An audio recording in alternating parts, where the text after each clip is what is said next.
proceso inicia con el nacimiento del bebé. A partir de este momento, el personal de salud debe evaluar rápidamente al recién nacido para saber si necesita ayuda para iniciar con la respiración. Luego pasamos a la fase A, que corresponde a la vía aérea. En esta etapa se realizan los primeros pasos iniciales que buscan facilitar que el bebé respire por sí mismo. Estos pasos incluyen mantener al bebé caliente, posicionar correctamente la cabeza para permitir el paso de aire, despejar la vía aérea solamente si existe una obstrucción visible y secar y estimular suavemente al recién nacido.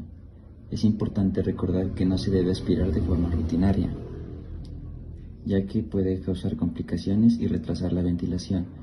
Después de estos pasos clave, se debe realizar una pregunta clave del algoritmo. ¿El bebé respira por sí mismo? Si la respuesta es sí, se continúa con los cuidados del recién nacido, vigilando que tenga una buena respiración y sea una respiración adecuada. Si la respuesta es no, se inicia con la fase B, que corresponde a la respiración. En esta etapa se inician ventilaciones con presión positiva, verificando que la mascarilla esté bien colocada y que la ventilación sea efectiva, para ayudar al bebé a oxigenarse.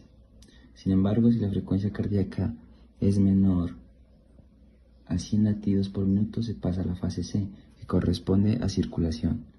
En esta etapa se deben iniciar compresiones torácicas en relación 3 compresiones por una ventilación, con el objetivo de mejorar la circulación sanguínea y el aporte de oxígeno a los órganos.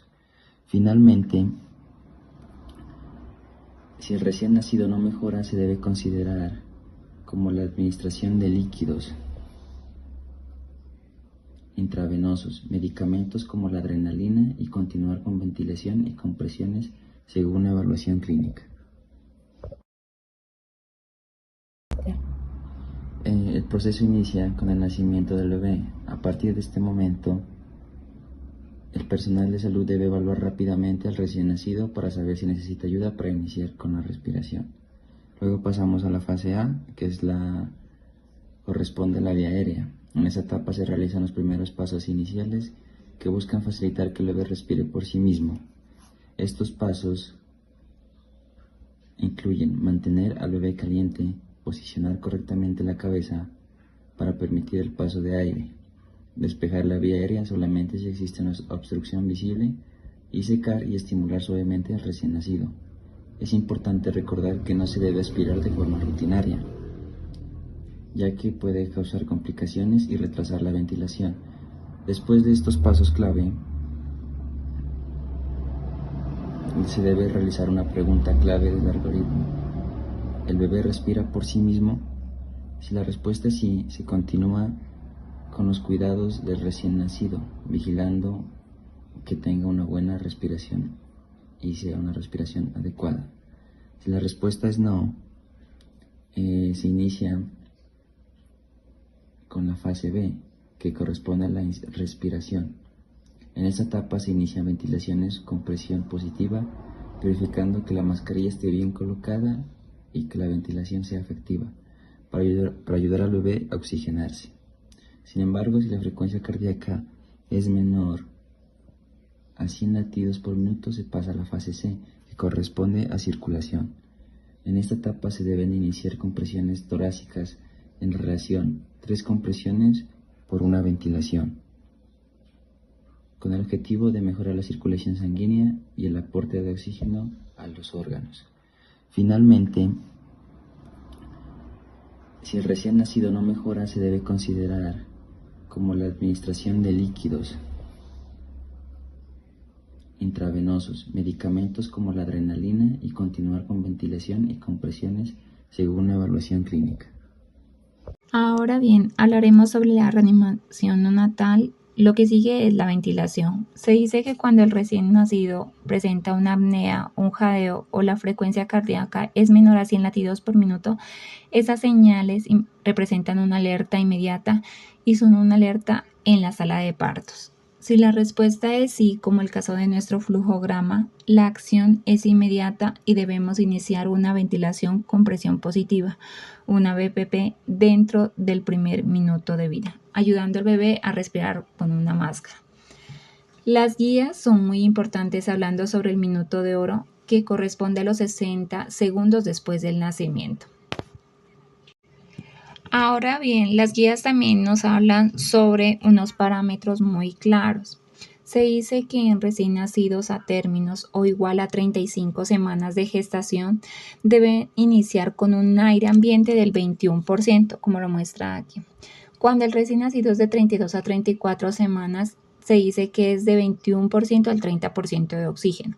Y en recién nacido de menores de 32 semanas de gestación debemos iniciar al menos con el 30% de oxígeno. El objetivo es encontrar un equilibrio adecuado, evitando así una hipoxia, que sería la falta de oxígeno. La frecuencia respiratoria es otro ítem muy importante, ya que en la frecuencia respiratoria se amplía de 30 a 60 latidos por minuto. Este rango pues es un poco más fisiológico y facilita la eliminación de CO2 y reduce el riesgo de atrapamiento de aire en los pulmones, y así evalúa la eficacia de la ventilación. Después tenemos otro paso muy importante, que es la ventilación. De 15 a 30 segundos esperamos para ver si esto sigue siendo efectivas.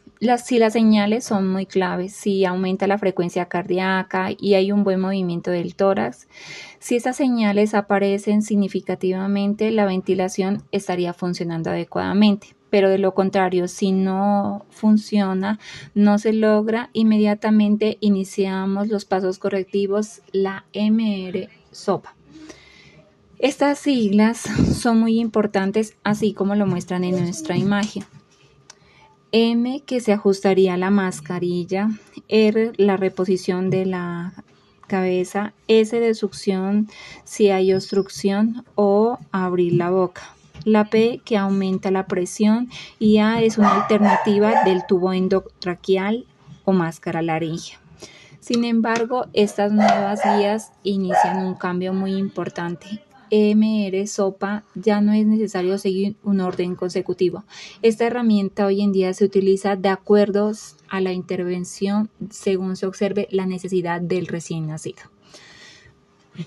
Bueno, ahora seguiría un cuarto paso, que es la interfaz avanzada.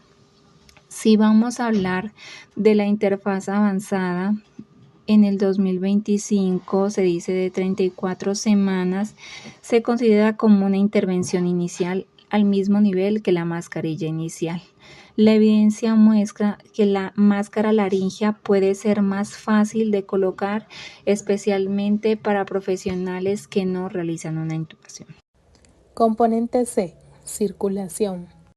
Corresponde restablecer la circulación sanguínea mediante compresiones torácicas cuando el recién nacido no logra tener una frecuencia cardíaca adecuada.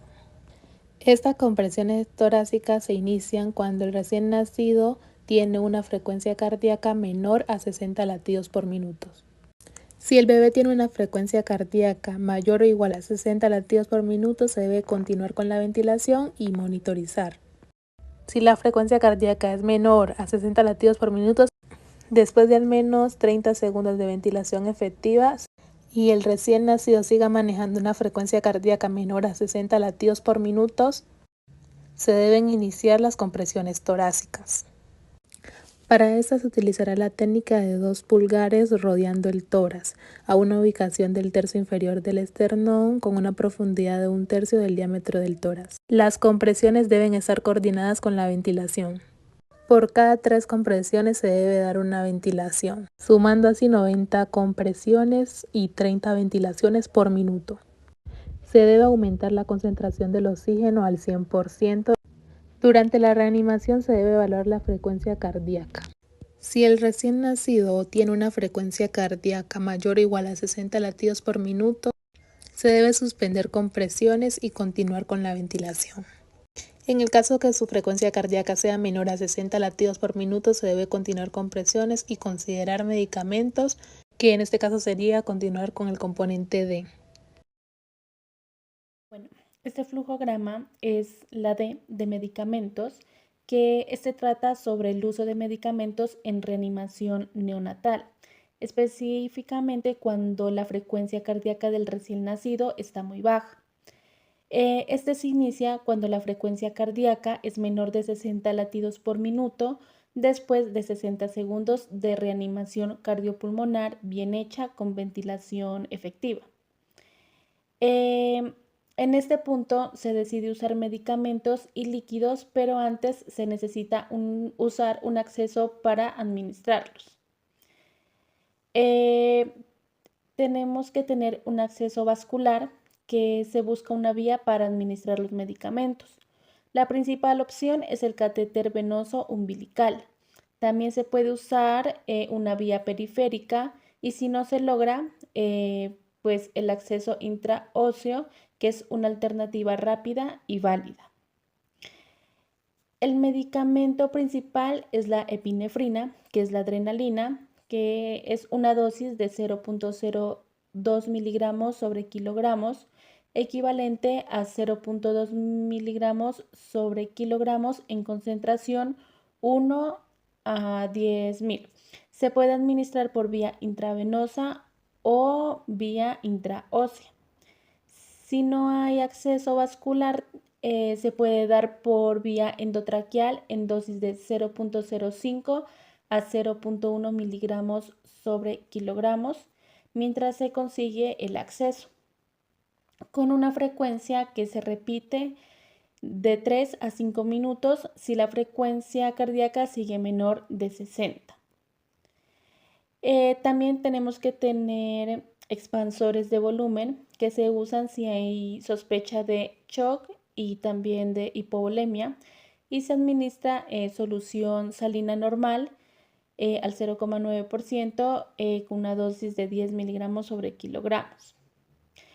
Y como criterio final, si después de 20 minutos de reanimación completa y adecuada no hay frecuencia cardíaca detectable, se debe considerar suspender las maniobras de reanimación. Como nos podemos dar cuenta, este flujograma nos indica que si un recién nacido tiene una frecuencia cardíaca menor de 60, a pesar de una buena reanimación, debemos iniciar medicamentos como la adrenalina, asegurar un acceso vascular y considerar líquidos si hay hipovolemia. Todo esto se repite y se evalúa continuamente, y si después de 20 minutos no hay respuesta, se puede considerar suspender la reanimación.